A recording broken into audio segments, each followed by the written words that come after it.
I'd like to welcome Art Perlo. Art Perlo is a local researcher and economics expert who researches economic issues in Connecticut, including work with the Coalition to End Child Poverty, and has helped pave the way for progressive tax reform in our state. He writes on national economic issues for the legal world and is a member of the CPUSA Economic Commission. And we welcome Art tonight to present the talk about Piketty's important work, Capital in the 21st Century. Thank you.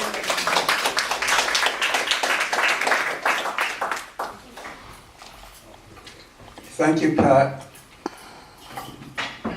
I'm going to speak standing up, not from a sense of my dignity, but in order to use the microphone. And thanks to the New Haven Free Public Library, which has an amazing assortment of resources and programs, too few of which I get a chance to attend, but I'm glad they're there and I get to them when I can.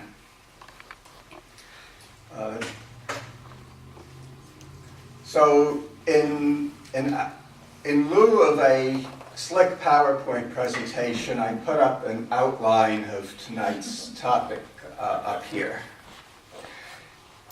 So we're discussing this book, Capital in the 21st Century. Let me just ask, how many here have finished reading this book? How many have started reading this book? How many have read reviews of the book? A lot of people, okay. Now,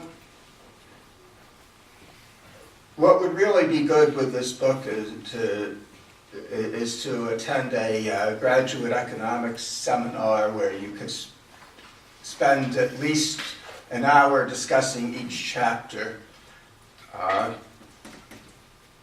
That's not what this is, and I would not be the right person to conduct such a seminar. This is a very brief discussion of how this particular activist looks at this important book. So the title of the book is Capital in the 21st Century, but unlike its 150-year-old namesake, which was written by Karl Marx, Piketty's book is not and does not try to be a complete description of the political economy of capitalism. Rather, Piketty's book focuses on the issue of inequality. And for those who are looking for alternative or more comprehensive views on the topics both of inequality and the general structure of capitalism, the New Haven Free Public Library has many resources available, and I have a few of the more interesting selections out here, which represent a wide range of subjects and viewpoints. Why is this a bestseller? 10 years ago, this book may have received little notice, but as Piketty states in his opening paragraph, the distribution of wealth is one of today's most widely discussed and controversial issues. Start perhaps in 1999 at Seattle with the massive protests against the way capitalist trade agreements are forcing workers into a global race to the bottom. Continue with the Occupy movement in 2011, the national movement to raise the minimum wage, and the growing movement of fast food and other low-wage workers to organize unions. These developments in this country have been paralleled around the world and have pushed the issue of inequality onto the front of the stage. That's why Piketty's Capital is a bestseller, and in turn, this book has helped to place the issue and solutions on the table, so that public figures from the Pope to President Obama have spoken out. The millions of people in the US and globally who are fed up don't need Piketty's book to know that something is rotten. that their own living conditions and prospects have deteriorated while the 1% are richer than ever. And Piketty is hardly the first economist to provide data and analysis to give substance to this gut feeling.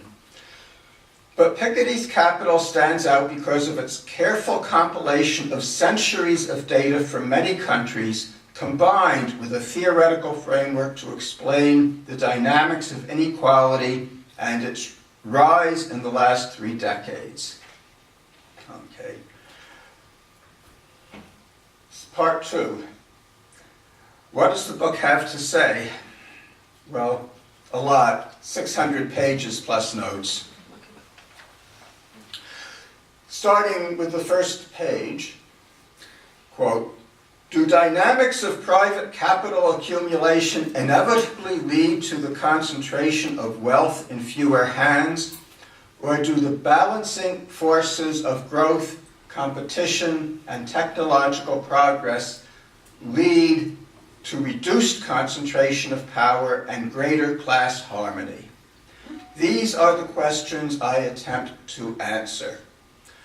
By the way, for those of you who have the book or are thinking of borrowing it from the library, but have not yet read it, the introduction of the book basically summarizes the whole thing, so you don't have to read 600 pages, you can read about 50.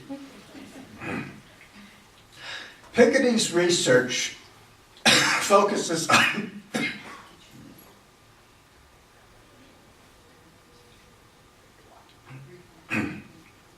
Piketty's research focuses on several centuries of data because, he says, long-term trends can be obscured by short-term events. Short-term, he defines as being only 1 or 2 generations. His historical research is impressive, often interesting, exhaustive, and often exhausting. His conclusion, there is a strong tendency for increasing divergence, that is, for growing concentration of wealth at the very top. This tendency exists within every country and globally. If unchecked, this tendency can lead to a polarization that threatens social and political stability with potentially catastrophic consequences. He also says, however, that this is a tendency, not an absolute law. Inequality is shaped by economic, political, and social forces and policies. It's a tendency that can be halted and reversed by public policy, although he's not optimistic that this will happen. And he emphasizes that without policy intervention, there is no automatic economic mechanism that will act to stop the growth of destabilizing concentration of wealth. Piketty's strength is that he does not simply throw out a mathematical model and say, "There, I've proved it." Nor does he simply deluge us with data. Rather, he constantly goes back and forth between his model and the historical data, showing how they interact. In Europe in the 19th century, leading up to World War I, the very rich, the 1%, owned 63% of their nation's wealth. In the UK, the most unequal country, the top 1% owned virtually everything. Piketty has an interesting discussion on why inequality was less in the USA, although by 1910, the wealth of the US 1% was gaining on their European brethren. During this period, the rich could easily live luxuriously on the income from their inherited wealth, leaving a substantial amount left over for reinvestment. Thus, the family fortune would grow faster than the national economy. Therefore, for strictly mathematical reasons, says Piketty, the conditions are ideal for an inheritance society, characterized by both a very high concentration of wealth and a significant persistence of large fortunes from generation to generation. This was a rentier society, in which the incomes of the wealthy were almost entirely derived from economic rents, that is, investment income from business, dividends, interest, and rent, that is, property rent, from which the term rentier is derived. Piketty enriches and enlivens his discussion with narratives from 18th and 19th century novels, which I wish I had time to comment on further. Piketty's data shows that for centuries, the average return on capital fluctuates in the 4 to 5% range. But his analysis is kind of clinical. The accumulation of great wealth, reading Piketty, is kind of an automatic process, but governed by some unexplained natural law. Contrast that with Marx's version. The discovery of gold and silver in America, the extirpation, enslavement, and entombment in mines of the Aboriginal population, the beginning of the conquest and looting of the East Indies, the turning of Africa into a warren for the commercial hunting of black skins, signalized the rosy dawn of the era of capitalist production. Capital comes dripping from head to foot, from every pore with blood and dirt. I would add that it was the incredibly brutal plunder, repression, and exploitation of their own people, as well as the looting of the rest of the world, that provided the steady 5% plus return on government bonds and private investments that allowed the rentiers of British and French society to live a genteel life in the 19th century. While Piketty alludes to this, a character he describes in Balzac's novel at one point travels to the West Indies to superintend the family's slave-powered plantation. National oppression and class exploitation are incidental to Piketty's analysis, while for Marx, they are central. Okay, back to Piketty and history. In the 20th century, we find the steady concentration of wealth upset by the shocks of World War I, the Great Depression, World War II, and the period afterwards. But since 1980, inequality has been growing again, although it's not yet reached pre-World War I levels. It's noteworthy that before World War I, Europe had significantly greater concentrations of wealth than the US.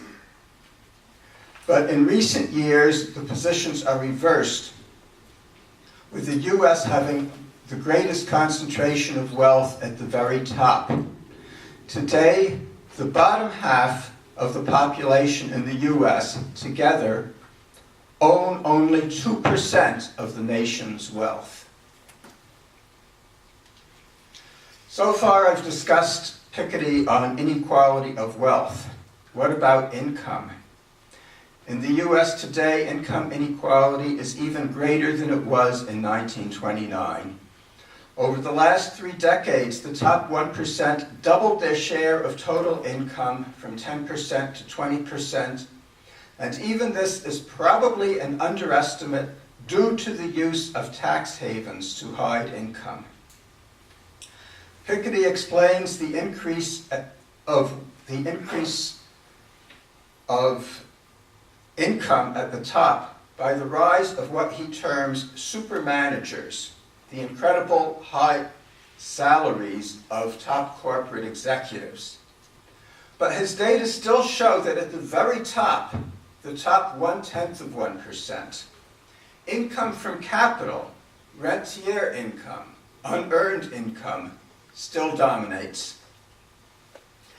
And in several places, Piketty makes clear that super salaries are, in fact, largely unearned, although he doesn't use that terminology, but that they have nothing to do with the value of work supposedly done by top executives. He provides a number of examples, but by coincidence, yesterday, I was listening to the audio version of this book, which I borrowed from the New Haven Free Public Library. This book, it's called The Drunkard's Walk, How Randomness Rules Our Lives. It has nothing to do with economics. It's a book about statistics. But for an example of randomness in statistical laws, it demonstrated how the hiring, firing, and pay of top corporate executives have no relation to how well they perform. Even granted the role of super salaries, which Piketty includes as income from labor, he says, regardless of whether the wealth a person holds is inherited or earned, the fact remains that beyond a certain threshold, capital tends to accumulate exponentially. The entrepreneur always turns into a rentier. In other words, once you get to a certain level of wealth, it doesn't matter if you work or not, if you pretend to work or not. It doesn't matter almost what you do, your fortune is going to keep increasing. He goes on to show that in France, the only country for which good data are available, inherited wealth is rapidly regaining its pre-World War I importance. And the final point Piketty discusses on this topic is the unequal returns on wealth. He shows that the greater your wealth, the higher the rate of return on your capital. The 1% enjoy higher average returns than the economy as a whole, and the very top may well have double the returns of those of other investors. This would more than double the rate at which the wealth of the very rich increases. And I think Piketty should have emphasized this point more, because it greatly supports his contention that if it's unchecked, wealth tends to concentrate at the top. Okay, now we move on to Piketty's program. The last part of Piketty's book, about 100 pages, is subtitled Regulating Capital in the 21st Century. He argues that the social democratic practices that developed in Europe and to a lesser extent in the US in the 20th century redistribute wealth, not by taking from the rich to give to the poor, but by taking from the rich to finance public policies that are more or less equal for everyone, especially in the area of health, education, and pensions. Progressive taxation was a 20th century innovation pioneered in America and Britain, and that's what made the social state possible. But since 1980, these progressive taxes have been undermined by a race to the bottom. The very rich today pay less of their income in total taxes than the moderately rich and the middle class. Remember Mitt Romney admitting to an income tax rate of 14%, far less than many middle-class Americans. Piketty says that the only way to control runaway executive pay and the inequality it produces is returning to the confiscatory tax rates that were in place before 1980. He says that a marginal rate of 80% on incomes above $500,000 or $1 million per year, quote, would not reduce the growth of the U.S. economy, but would in fact distribute the fruits of growth more widely, while imposing reasonable limits on economically useless or even harmful behavior. But this is unlikely to happen, he says, and asks, has U.S. politics been captured by the 1%?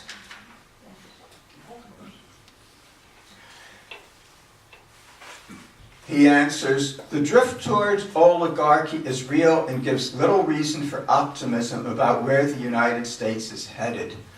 No hypocrisy is too great when economic and financial elites are obliged to defend their interests.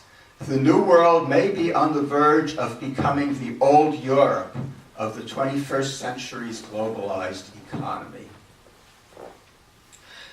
So finally, we get to his main programmatic points.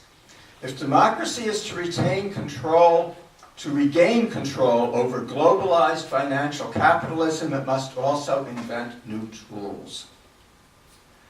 So the best tool, he says, would be a progressive global tax on capital with international financial transparency.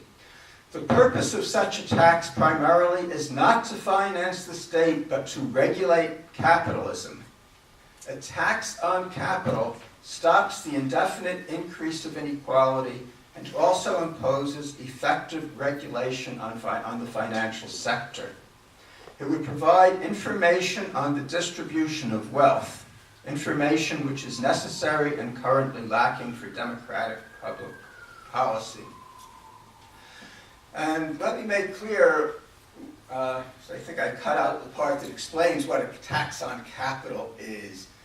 It means all your property, and particularly your stocks and bonds and other financial assets, as well as real estate, jewelry, high-priced antiques, old masters, all of that is itemized and taxed, and that legal ownership is established on something by the fact that you pay taxes on it, which is an incentive against tax avoidance. If you hide that diamond necklace and don't pay taxes on it, then you can't prove that you own it. Okay. It probably doesn't include minor items like, your old sofa and whatever. While unrealistic on a global scale at this time, such a tax would be technically simple to implement on a European Union-wide basis. With cooperation amongst the EU countries, it should be possible to have uniform banking rules and force the tax havens to comply so that wealth could no longer be hidden. And he spends a lot of time on this point, that unless you have a global or at least a whole regional tax, the use of tax havens and tax avoidance schemes and moving money from one jurisdiction to another will just undercut it. And the recent stuff of the maneuvers of Walgreens and other companies in the United States to nominally move their headquarters to another country really give a force to his argument. Of special interest for us at the lower end, he notes that a very modest tax on all capital replaces the separate property tax, which hits the middle class hardest. Piketty concludes his case that his tax on capital, on wealth, complements the progressive income and estate taxes and is essential to stop the uncontrolled growth of inequality. So, moving quickly to critics, we have the economics editor of the Financial Times, Chris Giles, who says Piketty's data are wrong.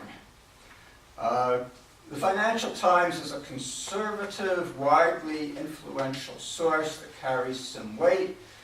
Piketty gives a detailed response that I won't go into, but most of the inconsistencies that the Financial Times found were explained by that author's failure to read the technical appendices that Piketty provided. And not only I, but many economists found Piketty's response convincing. The Financial Times article, of course, has been picked up and cited widely in attacks on Piketty. And the point is that few readers, and probably fewer financial reporters, have the time or expertise to delve into the competing claims. And the result is that the reporting on Piketty's book can degenerate into the he said, she said style of reporting, which casts doubt on Piketty's data.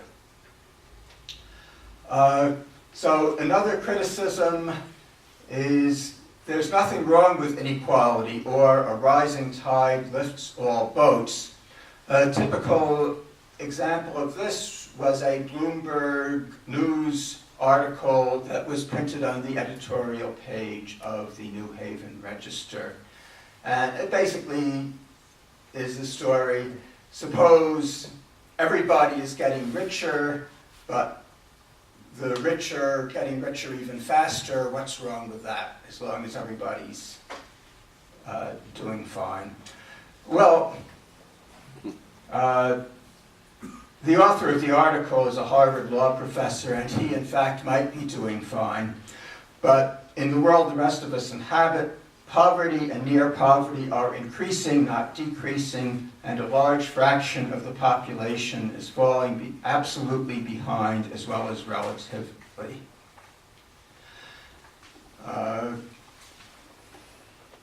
And I mean, this rising tides lifts all boats argument is not new and has been extensively refuted. I won't go into it further. And lastly, I will briefly discuss an article by Gregory Mankiw, also of Harvard, which is on the theme that greed is good, or all power to the job creators. And his main point is we all benefit from inherited wealth because these great fortunes are invested in new and expanding businesses that provide jobs and great wages for the rest of us. And this is nothing but the old supply side doctrine. Cut taxes on the rich job creators and they'll invest more and all the wealth will trickle down on us. And whatever credibility that had in the Reagan era is long gone. So, part 5, comments by lefts, progressives, and Marxists.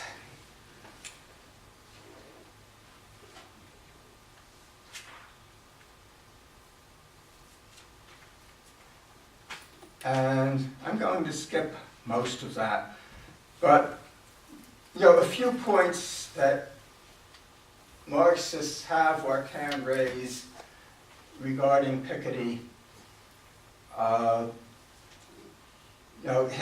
His definition of capital as equal to all forms of wealth and its value as equal to its free market price at any point in time is problematic not only for Marxists but for many other economists. But since this is not a graduate economics seminar, I won't discuss that in any further detail. How does capital produce the 4 or 5% rate of return, which appears magically? Piketty doesn't address this. He simply provides data on the rate of return. Marx explained that the exploitation of labor is inherent in the capitalist production process and the root of all capitalist profit.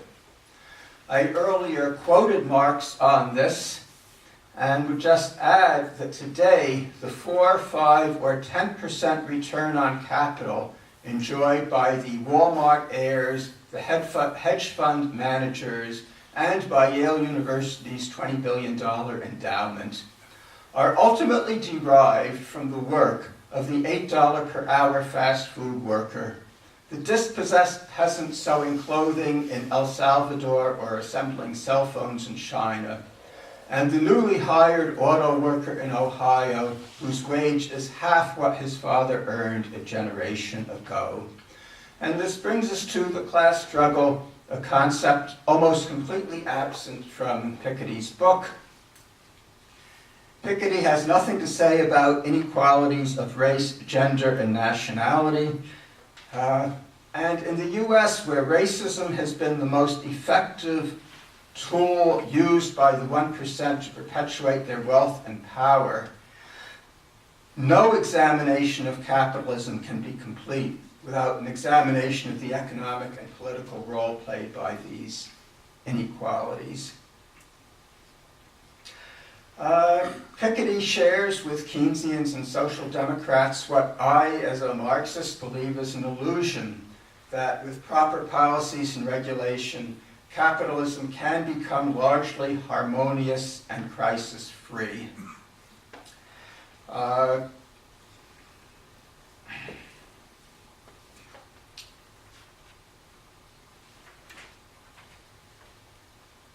These and many other points are important if you are looking at Piketty's Capital as a complete analysis of the capitalist system.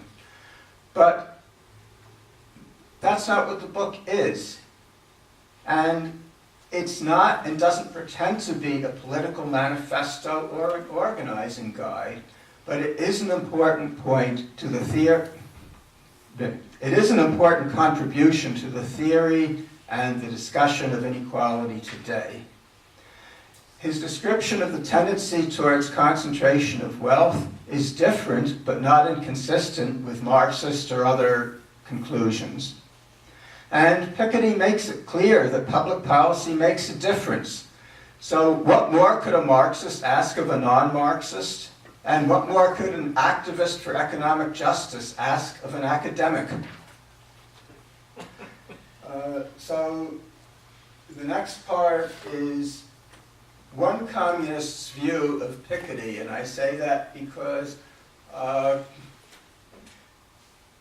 there's a lot in here, and I'm emphasizing things that I thought are important and that struck me and my reactions to them, and many other people, including other communists, will think other things are more important and will disagree on one or another point. So this is not a final word or a party line.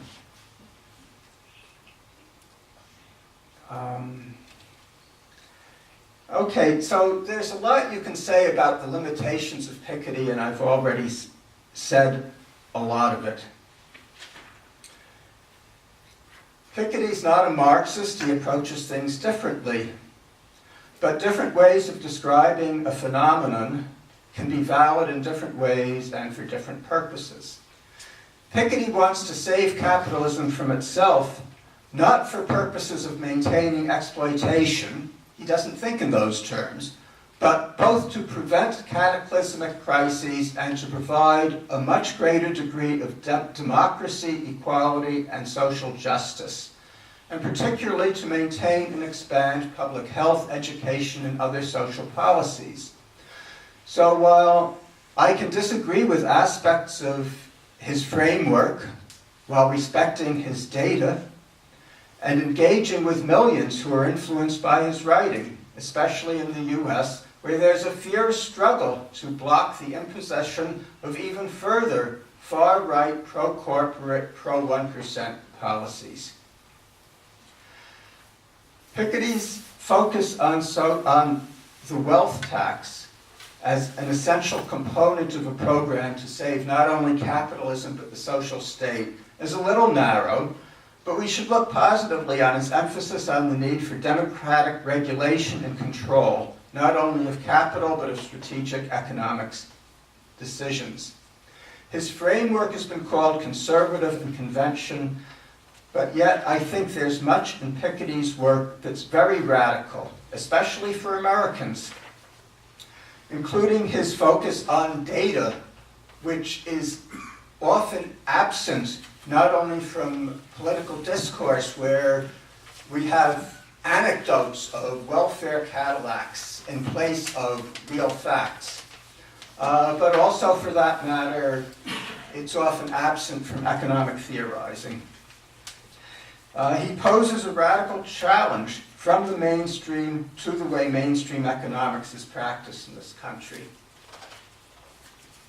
He says that capital reflects social relations, that is, that the wealth of the top 1% regard as their own is actually an artificial social construct. He wants more government, public oversight and control, and his global capital tax is explicitly designed to reassert public control over the global corporations that have decisive economic power. He emphasizes the growing dominance of unearned income that is not socially justified and challenges the super salaries of top executives. Well, that is pretty radical. His position on government debt is much more radical than even some of the icons of progressive economics in this country, like Krugman. Government debt, he says, is mainly held by rich people, and the service of that debt represents a continual transfer of wealth from the public to the 1%. So it's better to tax the rich than to borrow from them in the first place. And that existing government debt should be reduced rapidly by a temporary progressive wealth tax. In other words, just take the money from them and cancel the debt, which is how France dealt with its huge public debt after World War II, when it briefly had communists as part of the government. This really strikes at the heart of a conservative worldview, which views the private property of the billionaire to be sacred. For all these reasons, I view Piketty positively, in part because he makes discussions like today's possible. So will Piketty's work be relegated to a topic for graduate economic seminars, as one critic who I did not get a chance to cite has suggested? Or will it be one of many contributions to building a movement for an economy that works for working people? Well, that's really not up to Piketty. It's up to us. Which leads me to the last point. Where do we go from here?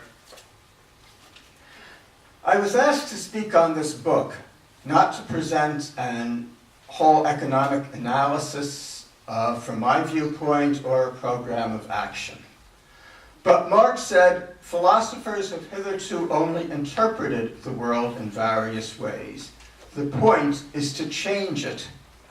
So I will simply make 3 points relating to the real crisis of everyday living faced by so many of us today, the crisis which closely reflects the growing inequality that Piketty warns of and wants to stop. Point 1. In New Haven, there are 83,000 jobs, of which 40,000 pay $20 per hour or more, the minimum needed to sustain a family. Of those 40,000 good jobs, only 13,000 are held by New Haven residents, and only 2,000 are held by residents of poor African American and Latino neighborhoods. Meanwhile, there are about 10,000 people in New Haven who are unemployed. The Community Labor Alliance, known as New Haven Rising, is struggling to get large New Haven employers to hire locally. This relates particularly to Yale University, which with one hand has committed to hiring New Haven residents, although so far mainly for temporary jobs. On the other hand, it is moving aggressively to eliminate existing full-time jobs through consolidation, failing to replace retiring workers, and transfer of work to the non-union hospital. New Haven Rising is developing a campaign to increase local hiring by Yale and other employers, in parallel with efforts by Yale's union to preserve existing jobs. Point 2. On September 21st, there will be a million-strong march at the United Nations in New York City to demand action on climate change. Groups ranging from the Sierra Club to major Connecticut unions are organizing to participate. Point 3. In November, voters around the country will be electing senators, congresspeople, and governors. In Connecticut, the contest for governor will be very close. If you are concerned about inequality, the outcome of this election is important. None of these three items immediately address the larger issues raised in Piketty's book, but I submit they are all part of a movement that someday will be able not only to address, but to do something about inequality and its devastating impact on the people and on the planet we live on.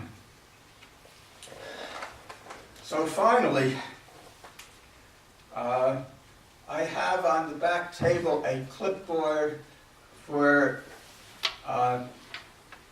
those of you who are interested. I do occasionally write articles for People's World and other publications.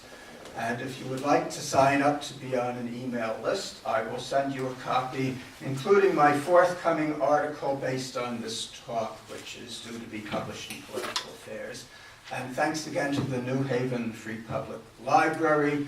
So, although I've spoken at length, there should be time for, say, 15 minutes of general question and answer, and then we can break and have more informal chat until they throw us out.